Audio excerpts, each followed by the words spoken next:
Murray Sheard. I'm coming at you today from my kids' playroom, which I won't show you the mess. It's a complete disaster right now. But I have noticed my cat is sharing the room with us over there just now. I just noticed her. So we have another person online. So I'd like to just give you a bit of an impression about the mission of CBM and why we are so passionate about it. Many of you may not have heard of CBM, or Christian Blind Mission. I often describe it, if I was going to describe it in 15 seconds, as think of World Vision meets the disability sector. We are an international development agency who is committed to the service of people with disabilities in countries who where their poverty and their disadvantage means that even though it's hard for people with disabilities in New Zealand, it is so much harder for people with no safety net at all. The former Director General of the United Nations, Ban Ki-moon, often was asked, he would ask when he visited a development project, he'd say, please take me to the poorest family in this village. And time and time again, he would say that it was always a family with someone with a disability, whether it is someone who has a parent, where a parent has a disability and therefore can't work, or a child with a disability and therefore the parents have to look after them for longer and can't work as well. And to my shame, really, I think in international development, I've been involved in it for 15 years before I had come to CBM, and I didn't realize how much we had actually overlooked the needs of people with disabilities, who are often just do fall to the bottom of the pile, unfortunately. We have a video here which explains some of our work, so I just wanted to show you that as a little taster, and then I will fill out the picture. This little light of mine. So little Buzz has just had his 12-minute eye surgery and they've just popped the lens back in. This little boy's life is about to change forever. And not only that, you know, the generations to come after him, he gets to now be educated. Therefore, his children can be educated. And this is how we start to shift poverty. It's miraculous. We truly are witnessing a miracle here. It's emotional, isn't it? It is emotional. It's really overwhelming. Because I've heard so many people say, you know, poverty's too big, we can't do anything, but we can. Yep.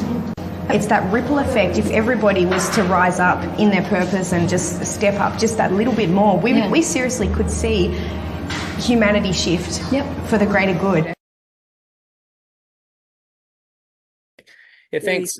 So that was a little clip from our work in Nepal, and that was a clip of cataract operations, especially for children. Now we do cataract operations routinely as part of our work, but there is a subset of that is done for children, and you can imagine the life transformation that happens.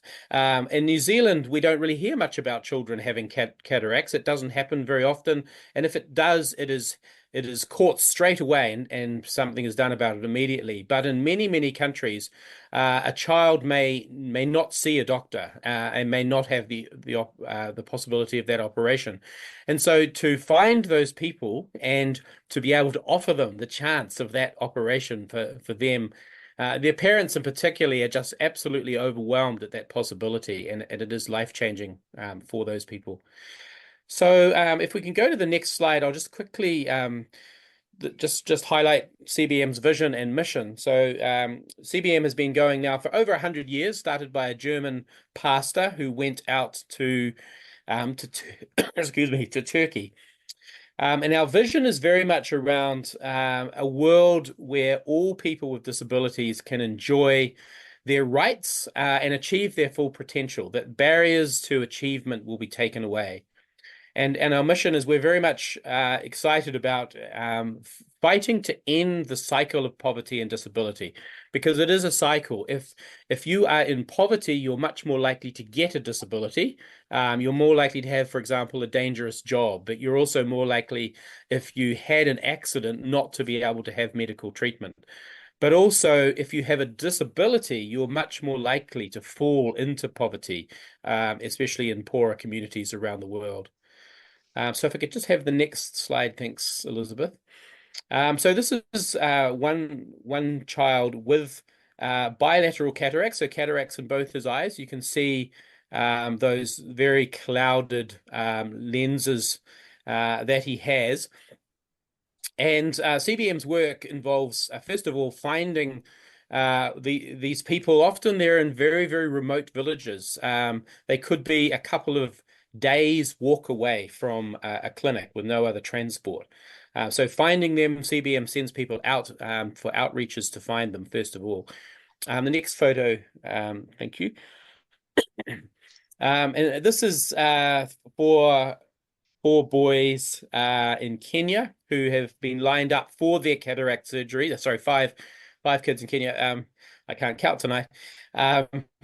Lined up for their surgeries, and so they have one eye has been done already, and the next day the bandages come off, and for the first time in a long time they'll be able to see. They'll be able to see their parents for the first time as well, which is just so transformational. The next slide, thank you. This woman is called Barbara, and she's in Papua New Guinea. She's a grandma, and she has just also had her cataract operations, and she is seeing her friend for the first time in 5 years. She's actually able to see her friend again. She's able to then rejoin her family, look after her grandkids instead of her being looked after the whole time herself. The next slide as well, thank you, Elizabeth. So as well as cataract operations, still looking at our eye care work, CBM is involved in some of the really terrible eye diseases that are still prevalent, especially in many parts of Africa, although they are actually even closer to home in PNG as well. This lady has had a disease called trachoma, where the eyelashes end up coming around inside to your eye and ending up scraping your eyeball, making you blind. Now, there's no hope for her. She cannot be operated on, but her grandson here, he is part of a program that CBM runs, which is a preventative program, so that he will never have to have that particular parasite. And the next slide, and this is a young girl actually pulling out the eyelashes of her grandmother, because it's better that way than to have such a painful and sight destroying disease. And the next slide, thank you. So again, this is it's as simple as a pill, actually. And New Zealand, CBM New Zealand and CBM Australia, we partner with a pharmaceutical company, and they provide about 5 times the pharmaceutical value of what we put in. So for every dollar that we raise from the New Zealand public, often 7, 8 times as much value is distributed by this drug administration program, where they take this pill every twice a year, and it prevents these horrible diseases. One of which is called river blindness, where worms get in under the skin, and they have a particular love of the optic nerve. It's a terrible, terrible thing. The optic nerve will be burrowed through. But this pill, this breaks the life cycle of those worms. So again, it's a really transformational ministry that CBM is a part of. If I could have the next slide as well. These are some women that I met. Oh my goodness, hang on a bit. Well, yeah, sometimes takes a little while, eh? I don't know why it's not going. Let's see if I can get it. There it is. Here we are. Yep, great. These women I met in in Nigeria just last year, there's a new pump that we have installed in their village, which stops them having to go upstream to rivers where these flies and the parasites are. But it's also part of a community development project where we work with them so that they understand sanitation, so that they can protect their children also from these parasites. So now that's the eye related work that CBM does, but we are not just about blindness. We are about disabilities in general. If you could have the next slide. This is a very feisty young woman who I met again in also in Nigeria last year. She and many like her suffered from a terrible affliction called obstetric fistula, which is when a baby is being born, and if it's stuck in the birth canal for too long, the cells between the birth canal and, well, let's call it the waterworks, basically get crushed, and in the end, a hole opens up and they become incontinent, sometimes for the rest of their life. Unfortunately for these women, sometimes their husbands leave them. They live in shame of the smell. They hide themselves away. So they're really pushed to the outside of their communities. But there is hope for them, and an operation is possible. So similar to how we do outreaches for blindness, we also do outreaches across radio and village to village as well. And this woman, she was healed of this fistula through an operation, and she now goes village to village to spread the news so that more women can come to CBM funded hospital and have this life transforming surgery. Beautiful. So thanks. Yeah. And so what I've talked about so far are the kinds of disabilities that you can really do something about with a specific interaction or intervention that is healing. Reflecting very much, you'll recognize, of course, that how much Jesus was drawn to people with disabilities in his healing work. But there are some disabilities that do stay. So in many cases, the impairment is permanent. And so the kinds of things that we can achieve for people can be as simple as glasses for children. Now, this little boy, for example, he wasn't learning at school, and this is fairly typical. And they thought that he couldn't learn, actually. And then they discovered that actually, no, it's just about the fact that he couldn't read. He couldn't read the board. It was out of focus. So some glasses were able to help him. Next slide, thank you, is a woman in a livelihoods project that we have where she's part of, excuse me, part of an organic farming network. And she has a disability. We make sure that in our projects, at least 20% of the participants are people with disabilities. Whereas beforehand, she would have really been pushed right to the back. She wouldn't have been able to be involved at all. Actually, I think I might skip a few slides, actually. If we can go to the next one, I'll talk quickly about the next one. But then just in the interest of time, this is a woman called Saliha. So another aspect to our work is we respond to disasters. We try to make sure that before a disaster happens, so say, for example, a cyclone in the Pacific, we know where people with disabilities are, and the shelters that they have for emergency shelters are accessible, for example, to make sure that people with disabilities aren't left behind.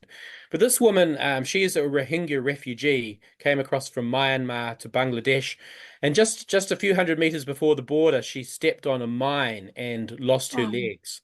And so CBM's work there is very much about rehabilitation and making sure that someone like her can learn to walk again and on prosthetic limbs. So much of this is, and I'm obviously, as CEO of CBM, I'm biased, but at the same time, I do really think that this is such a transformational work, probably the most transformational work that I've ever been involved with. So if we can skip, I had a story about a young man in Nepal, but I'm just thinking we don't have quite enough time. If we can skip right through to the slide called challenge. Yeah, so I wanted just to quickly, before we finish, just reflect a little bit on just the question, what is your history of engagement with people with disabilities? And perhaps you have one yourself. In fact, the older we get, of course, the more likely that is. But often people with disabilities have not only been treated badly, but there has been some very bad theology around it. It's been thought of as a sin, or it's a curse. Maybe it's the fault of the parents. And Jesus, of course, came across that as well. And Jesus pointed out, no, sin is just the wrong starting point. Jesus stepped above that question of blame and pointed to how a transformational moment of God stepping in is possible. And our view of people with disabilities, I think, is very much comes from our following of Christ, who often just stopped on the roadside and was drawn to someone with a disability, made sure that they were healed, but also made sure that they were restored to a community as well. So I think it's something that's a real challenge for us. Is these questions around how has our experience and view of people with disability, how has it been formed? And also, how do we see disability theologically? And in particular, I'd put out the challenge there.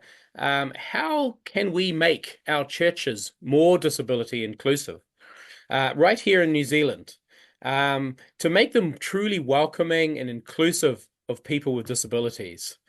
Because I really strongly believe that the church really should be a fellowship of difference from the world, filled with different types of people, so that it reflects all ways of being, and that no one is excluded. And so, yeah, so I want to also put that challenge out there of how you might think about that in your own churches. So if you want to be involved with CBM at all, I mean, there are plenty of opportunities. One way is just to give. Hop on our website, cbmnz.org.nz. We also have people as church representatives in their churches as well, flying the flag for disability inclusion and CBM in churches.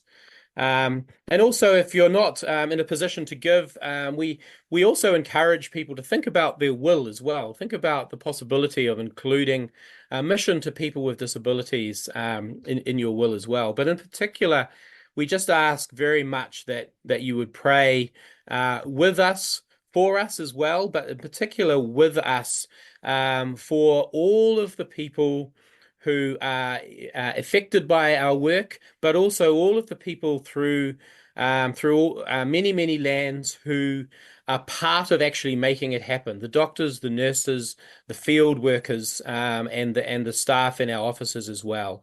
They're an incredible crew, and we're really delighted to be partnering with them. And we really do believe that this is very much a part of Christ's mission in the world.